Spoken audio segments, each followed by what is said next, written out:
CMना Jnims lupa lakh 35 gi mana lauthokre.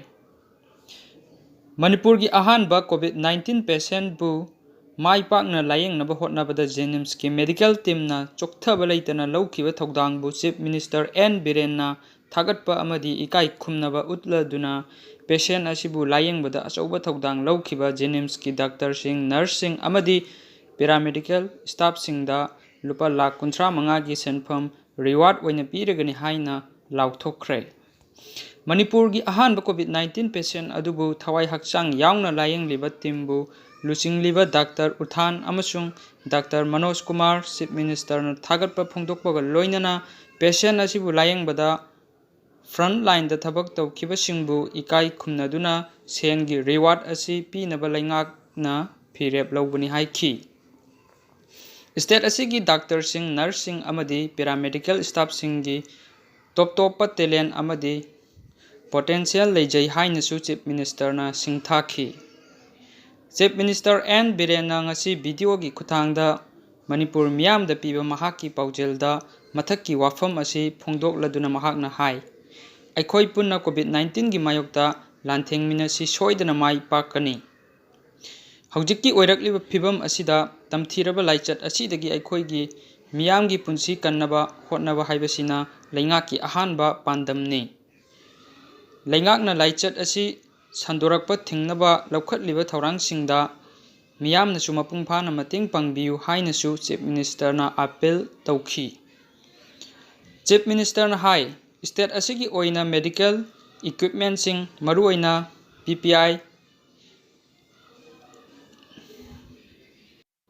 PPE 3-layer masks, N95 masks, hand sanitizer, hand glove, non-contact thermometer amadi sodium hypochlorite na chingba matik chana leiri.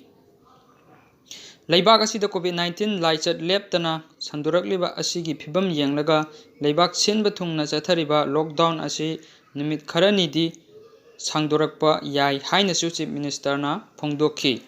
Chief Minister na hai coronavirus asi mi amadagi amada yamna laina sandokpa ngambana laichat asi makha tana sanduraktanaba aikhoi isa na yamna checkshinba mathau tai. Prime Minister Narendra Modi amasung Home Minister Amit Shah gi mityeng makhada COVID-19 mayoknabada darkar oiba medical equipment sing amadi darkar oiba hidak sing Ministry of Health and Family Welfare na state asigi oina ngasi fawbada marirak airlift tawrakre haiba wafamsu Chief Minister N Biren na pankhi. Langthabalda quarantine center ama sagani haina lengakna thorang lokhalamba adu mafam adugi akoibagi mioising amadi club singna yaningdaba phongdorakpadagi tokle. Yetnaba leitaba mafam amada athuba matamda soidana dedicated quarantine center ama sagani haina su Chief Minister na phongdokhi. Lockdown manung miyamgi awaba lehandanaba lengakna lokhatliba thorangsing palladuna Chief Minister na hai MLA Local Area Development Fund gi makhada Assembly Constituency khudingmakta lupa lakh 15 kaithoktuna chana thaknaba polamsing amadi mask sanitizer thaknaba ising phanghanaba thorang lokhatnaba cabinet na warep laure amadi district level da PDS ki sing phanghanaba district khudingmakki fair price of 2 to 3 masak khangdokle.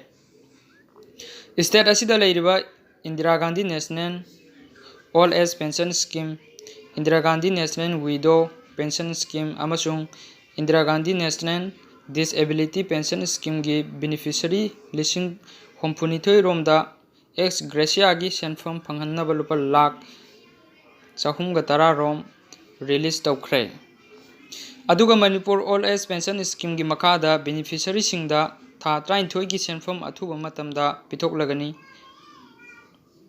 CMST scholarship ki makhada hakchang gi phibam soinairaba mahiroi chamaga tarada sahi asigi senfam piragani. Masigi mathakta this